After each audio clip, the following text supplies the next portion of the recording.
자, 이번 시간은 그 314쪽의 양도소득세에 대해서 비과세 양도소득, 그리고 이제 양도소득세가 과세될 때 그 세금 계산을 해야 되는데 양도 차익 계산 과정까지 이번 시간에 보겠습니다. 그리고 이제 다음 시간에 이제 양도소득세 그 세액 계산 과정 나머지 하고 그다음에 신고 납부 등 뭐 이런 것까지 해야 양도소득세가 끝납니다.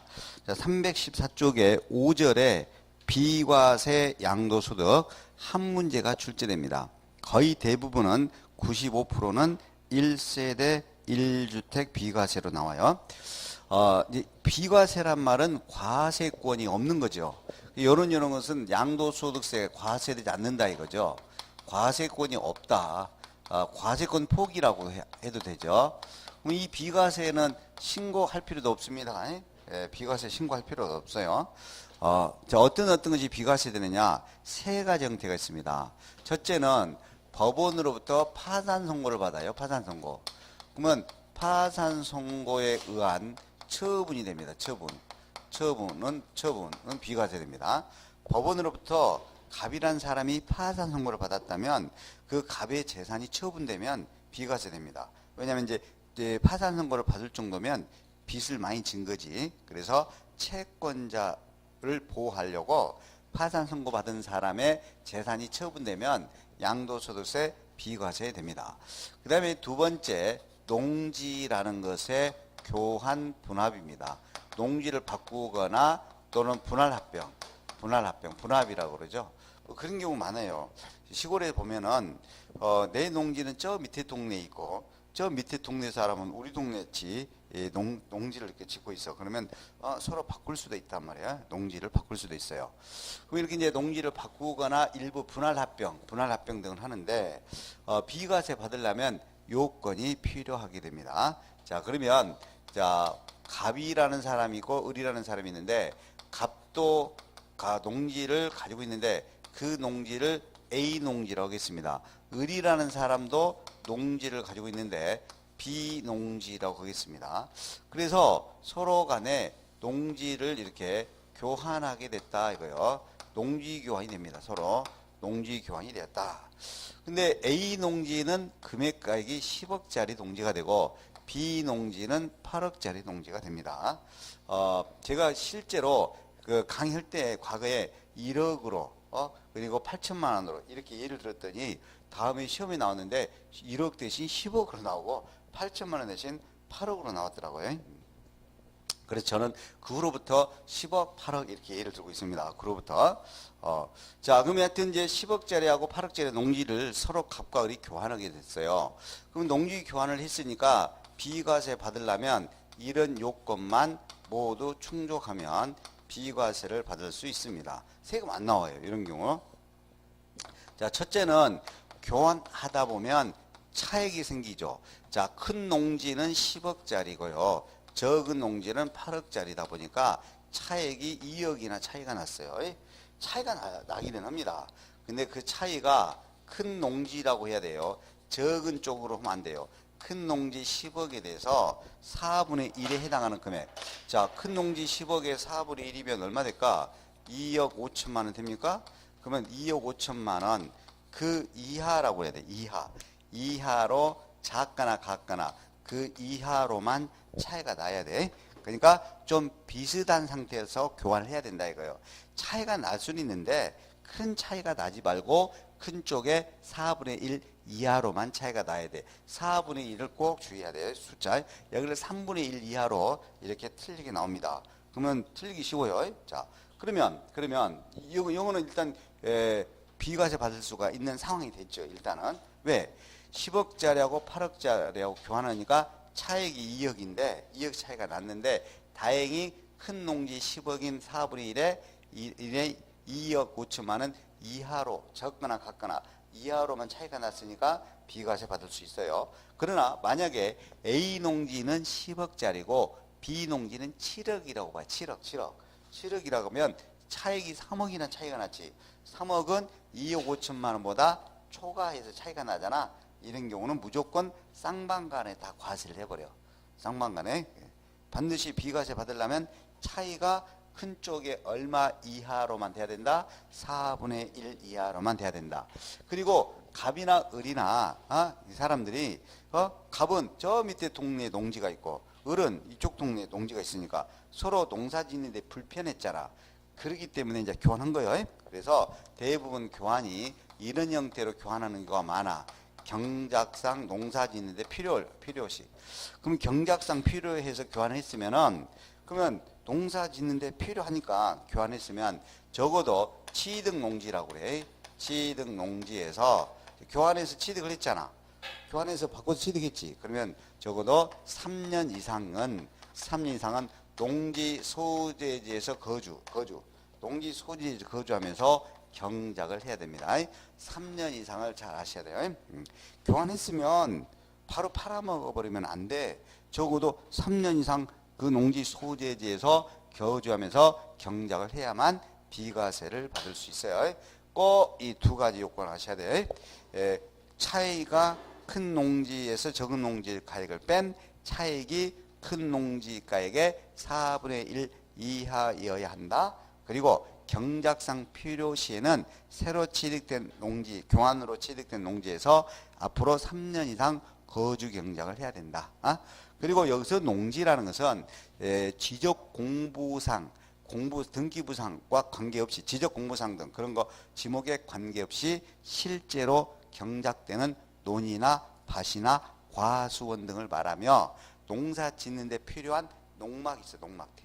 퇴비사 쌓아놓은데 퇴비사나 양수장, 지소가 늪에 물을 가다 둔 시골로 말하면 방죽 그런 것도 다 농지에 포함됩니다. 그렇죠? 실제로 경작이란 말이 중요해. 실제로 경작되는 논이나 밭이나 과수원 등을 포함해서 우리는 뭐라고 한다? 농지라 한다. 이런 요건만 갖추면 비과세다. 비과세. 자, 그러면 농지는 이거 안에서만 나와요. 농지는 세 번째입니다. 이제 무조건 시험은 거의 95%는 1세대 1주택 비과세가 나옵니다. 1세대 1주택 비과세. 그렇죠? 자, 그러면 1세대 1주택 비과세는 자, 이런 거죠. 1세대 1주택 비과세는 1세대가 그러지. 1세대가 양도시라고 그래. 양도시 팔 때 국내 해야 돼. 1주택이고 그 다음에 2년 이상 보유하고 2년 이상 보유하고 양도하는 주택. 이걸 우리가 1세대 1주택 비과세라고 그래. 예? 자, 1세대란 말이 주어져 있고 양도시 국내 1주택이어야 되고 그 다음에 2년 이상을 보유하고 팔아먹을 때 비과세를 받습니다. 머릿속에 생각해봐요. 1세대가 양도시 대한민국 국내 한개주택으로서 그 주택을 2년 이상을 내 것으로 보유하고 팔아먹었으니까 비과세 주겠다라는 겁니다. 자, 그러면 이런 요건을 갖춰야 되네. 첫째, 뭐가 있어? 1세대가 그렇지. 1세대라는 것이죠. 자, 1세대라고 하는 것은 원칙이 그래. 원칙은 배우자가 있어요. 배우자가 원래는 있어야 돼요. 배우자가 있으면서 동일한 주소, 거소, 같은 주소지나 거소지에서 동거하는 가족을 포함해서 1세대. 이제 가족까지 포함해서 1세대요. 같이 사는 가족을 포함해서. 근데 같이 사는 가족 중에서 내 딸이 서울에다가 또는 다른 데다가 일시적으로 주소를 옮겨놨어. 일시 태거자를 포함합니다. 일시적으로 주소가 태거된 사람도 가족으로서 1세대가 됩니다. 그죠? 그러면 이렇게 배우자가 있는 상태이어야 같이 사는 가족을 묶어서 1세대라고 하는데 배우자가 없어요. 근데 미혼인 상태예요. 그럼에도 불구하고 1세대가 되는 경우도 있어요. 배우자가 없어도 1세대가 되는 경우는 이걸로 나옵니다. 나오면 그 사람의 연령이 30세 이상인 경우입니다. 내 딸이 있는데 다른 데로 주소지가 따로 달리 돼 있어. 근데 30살 이상이요. 아직 미혼인 상태로 돼 있어. 그러면 그것도 1세대로 따로 해준다 이 말이에요. 30세 이상이면 배우자 없이 따로 단독으로 살더라도 1세대가 됩니다. 자, 이런 경우도 이제 1세대가 됩니다. 배우자가 원래 있었는데 사망하거나 또는 이혼했다. 이혼. 그럼 사망이나 이혼 등으로 인해서 지금 현재는 배우자가 없어. 그래도 뭐가 돼? 1세대가 돼. 또 있어. 또 있는데 안 해도 돼. 이런 거 안 해도 돼. 자, 이거 하나라도 아시면 돼. 연령이 몇 세 이상면 30세 이상면 배우자가 없이도 1세대가 되는 것이다. 배우자 없이도 1세대가 되는 경우가 있습니다. 근데 이것보다 더 중요한 건 이거 중요해요. 이게 부부입니다. 부부는 각각 세대를 달리 구성했어요. 달리 세대가 달리 구성하여도 그래. 달리 구성하여도 무조건요. 동일한 세대로 봅니다. 동일한 한 세대로만 본다. 부부는 세대가 따로따로 돼 있어도 합쳐서 동일한 세대로 봅니다. 예를 들면 남편이 어쩔 수 없이 세종시에서 근무하려고 세종시에서 세대를 달리 구성되고 있고요. 아내는 여기에서 지금 세대 파주시에서 세대를 달리 구성하고 있어요. 그렇다 하더라도 부부는 무조건 하나로 해서 동일한 세대로 봅니다. 그죠? 자, 부부는요 옆에 이야기합니다. 부를 때도 여보라고 부르고요. 전화가 왔네 저기에서 그래도 뭐요? 똑같이 여보라고 하는 거야. 그러니까 부부는 세대가 달리 구성되더라도 뭐요? 동일한 1세대로 본다. 각각 세대로 본다. 틀리게 나온 적도 있어요. 동일한 1세대로 본다. 그래서 지금까지 1세대 봤습니다. 앞으로 우리가 비과세 받을 때 1세대라는 것은 배우자가 있는 상태에서 같이 사는 한 가족을 묶어서 그 가족 단위로 1세대가 되는 건데 배우자가 없이도 연령이 30세 이상인 경우 등은 1세이다. 부부는 무조건 하나의 동일한 세대로만 본다. 무조건. 그 다음에 두 번째 요건이요. 분명히 양도시 국내 1주택이어야 한다 이 말이에요. 그렇죠?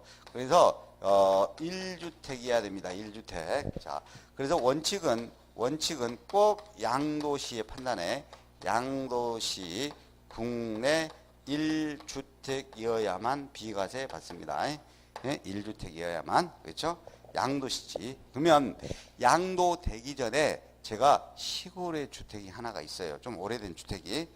그리고 또 일반 주택을 가지고 있어. 근데 이번에 일반 주택을 팔게 되면 양도 차익이 많이 나와가지고 양도소득세가 많이 나올 것 같아.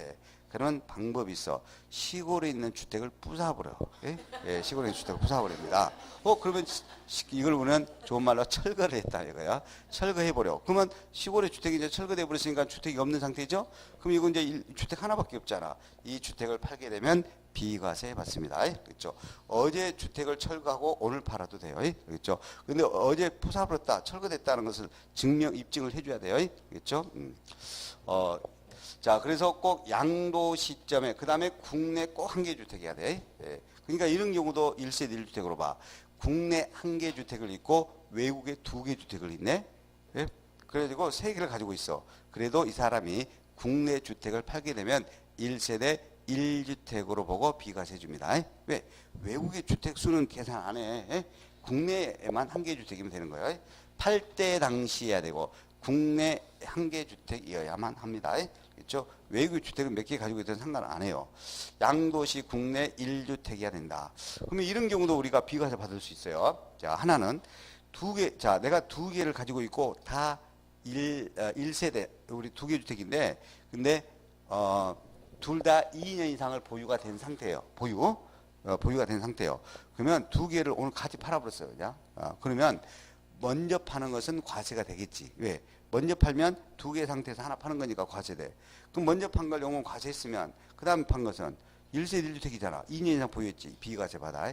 하나는 과세될 거고 하나는 비과세 받을 거야. 그러면 이런 경우는 선택하도록 돼 있어요. 선택하도록. 그죠? 그러니까 어찌해야 될까요? 양도소득세가 적게 나온 것을 먼저 판 걸로 해야 되겠지. 양도소득세가 많이 나온 것을 두 번 나중에 팔아야 비과세 받을 거 아니에요. 선택할 때도 잘 선택을 해야 돼요. 알아야 돼, 그런 것도. 그러니까 알면은 나중에 돈이 된다니까? 알면은. 사람이, 나도 팔 일이 생기더라고, 양 볼 일이. 양도소득 때 이렇게 비과세 받을 때 꼭 양도시 국한계주택 정확히 알아야 돼. 근데 이제 여기서 우리는 이제 주에 몇 가지를 또 정리를 해야 돼. 몇 가지 정리해야 돼. 이런 것은 주택으로 안 봅니다. 별장이니 오피스텔이니 별장 오피스텔 그다음에 콘도 회원권 콘도미니엄 이런 콘도미니엄 그다음에 공장의 합숙소 같은 거 있잖아. 이런 것들은 주택으로 본다 안 본다 안 본다 이 말이에요. 그럼 이런 것들은 주택은 안 보니까 이런 거 팔면 과세돼. 별장을 팔아봐. 이런 건 무조건 과세돼요. 그렇죠? 별장 오피스텔 콘도미니엄 합숙소 등은 주택을 안 봅니다. 또 공부상 주택인데 공부상 주택이라도 공부상 주택을 사실상 영업용으로 사용하고 양도시 이런 것도 이런